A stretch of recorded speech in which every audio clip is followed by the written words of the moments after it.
I didn't agree to this. Mind your business. Hello everyone, welcome to Mind Your Business. Two quick things. The first thing, I am from the United States of America, so the things that I say here, they may not apply to you equally if you're from a different country or a different culture.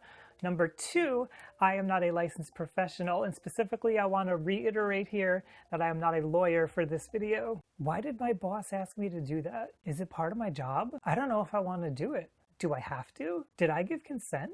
Here on Mind Your Business, we discuss what it's like to be working and what that means for your mental health, especially on issues like consent. Now, I've talked a few times on this channel about boundaries. Boundaries and consent are very similar concepts. Basically, they draw a line between what you are willing to do and who you are as a person and what other people maybe want you to do that you're not comfortable with. Now, a boundary is usually us asserting ourselves and putting our hand up and saying, wait a minute, no, I'm not comfortable with doing this. Consent is similar because you're still asserting yourself, but this time you're asserting yourself that you're willing to do something. And if your employer is encouraging you to do something that you're not comfortable with, that you haven't consented to, it will take a toll on how you feel about yourself. When the things that we desire, when who we are as a person is in some way not respected, we will lose self-esteem. We might start to feel depressed.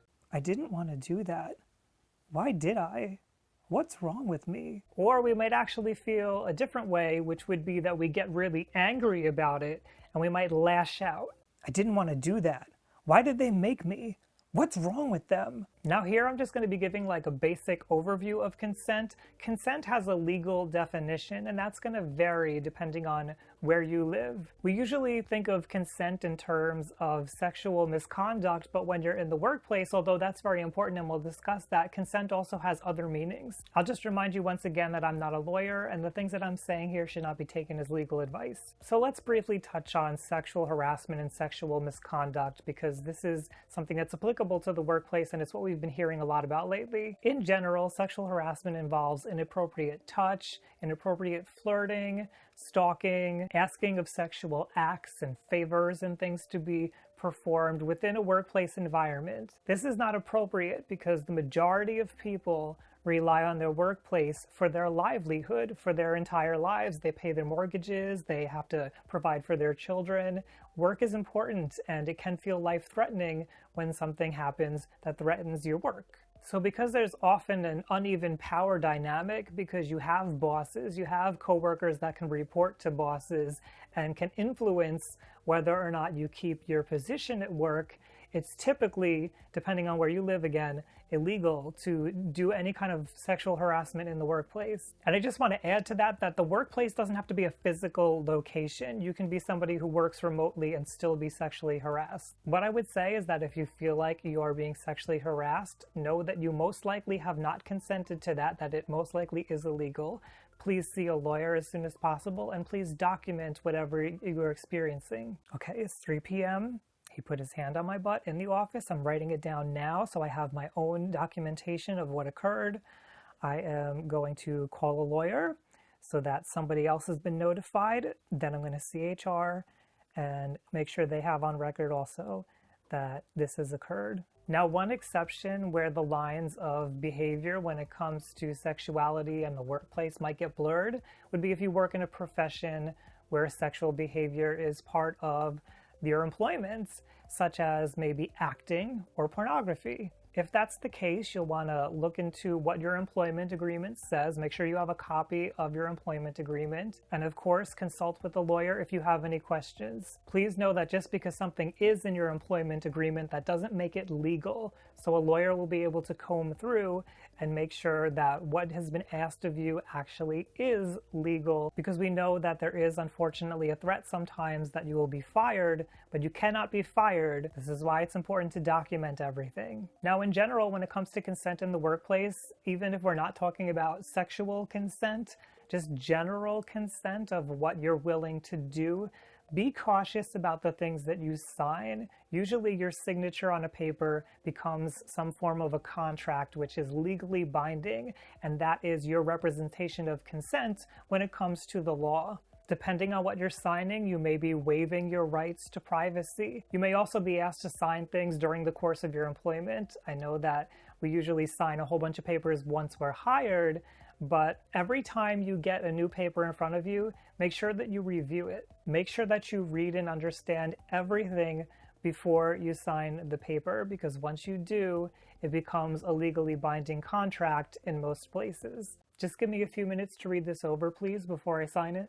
Something important here to clarify what you're consenting to, especially in the beginning of a job, is your job description. This is in place to set the expectations so that you know what's expected of you during the course of your normal duties. This is important, as I mentioned earlier, in cases where there may be some kind of sexual conduct during your job. It's also important in cases where you may have to put yourself in some kind of physical danger during the course of your workday. It's important to mention here that, especially here in the United States, depending on where you live, your employment may be called at will, which means that you can be fired at any time for just about any reason, as long as it is a legal reason. If you have any doubts about whether or not your employment is at will, request a copy of your employment agreement, talk to a lawyer, and learn about the law in your state or country. Hi, I'd like to request a copy of my employment agreement.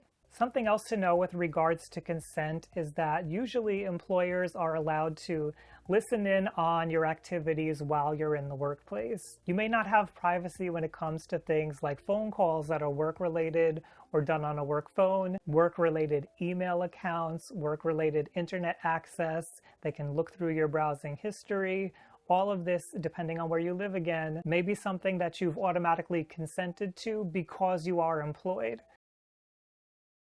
Consent is a tool in the workplace so that you and your employer both know what you have agreed to. Very often, consent is navigated through the laws in your particular area. It's also usually tied to contracts that you've signed, and this is all so that you and your employer minimize the confusion that you might experience about what's expected of you, and it helps you to feel less violated as you go throughout your workday and minimizes the stress of being confused over what's okay and what's not okay. It can be really confusing making your way through any workplace. Workplaces change over time, and when you switch workplaces, the culture and the rules are always a little bit different. Keeping a record of everything that you've consented to, including employment agreements and contracts, allows you to have better boundaries and to assert yourself in a healthy way in a workplace. If you're experiencing anything that feels a little bit off to you, maybe you don't feel comfortable with doing something,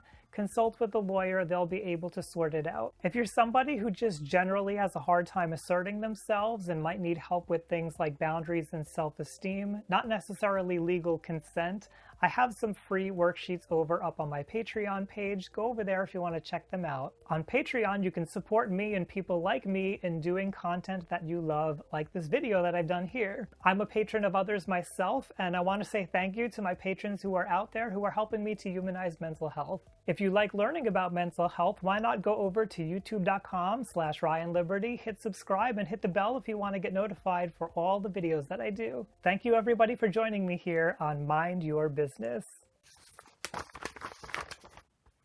Oh, I guess I did agree to this.